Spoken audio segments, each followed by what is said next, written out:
ఈరోజు మా మమ్మీ అయితే ఈవినింగ్ స్నాక్గా ఒక వెరైటీ అయితే చేయబోతున్నారు. అదే గవ్వలండి. గవ్వలు మా అక్క వాళ్ళ అమ్మాయి చేస్తుంది. ఒకసారి చూపించాము, ఎలా చేస్తుందో చూడండి.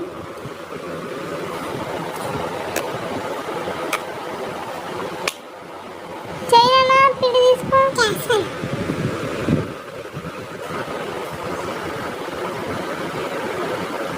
చూడండి ఎంత బాగా చేసిందో.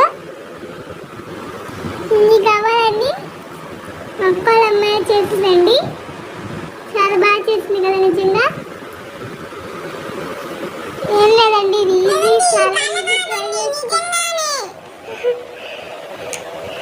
చాలా ఈజీ అండి.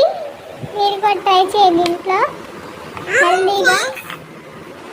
ఇవన్నీ తీసుకురమ్మండి. ఆ తర్వాత మీకు ఫోన్ చేసి ఎట్లా ఉందో అని మీ తల్లిదండ్రులకి చెప్పండి.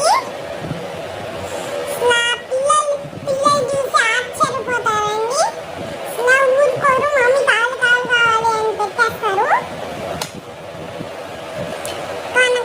మనకి తలకాయ నొప్పి తెప్పిస్తారు ఇంకో వాళ్ళు. చూసారా ఇట్లా క్వాలిటీగా ఎట్లా ఈజీ వస్తుందో. చూడండి, లెగ్ పీస్ లాగా ఉంది కదా అని చూస్తుంటే. ఇప్పుడు ఇట్లా ఉంది కదా, ఇప్పుడు ఇట్లా ఉన్నదాన్ని చికెన్ ఇట్లా తినబడుతుందో. ఈ గవ్వపీట మనకి బయట దొరుకుతుంది. ఇలాంటివి చేసుకోవచ్చు. నార్మల్గా అందరికీ తెలుసు, కానీ ఒకసారి తెలియని వాళ్ళకి చూపిద్దామని చూపిస్తున్నాను. చాలా బాగుంటాయి.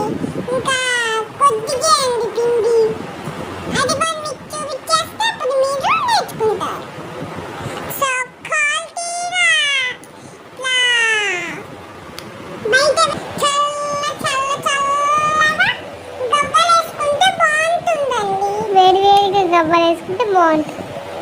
అట్లా ఎంతో మంది అట్లా చూసి ఆశ్చర్యపోతున్నారండి. గవ్వలు అయితే చేసేసుకున్నాం కదా, నూనె అయితే వేసేసుకుని గోల్డెన్ బ్రౌన్ కలర్ వచ్చేంత వరకు వేయించుకోవాలి.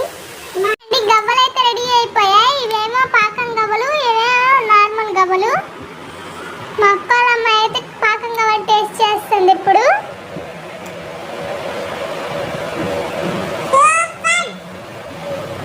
సావరంగా చెప్పు.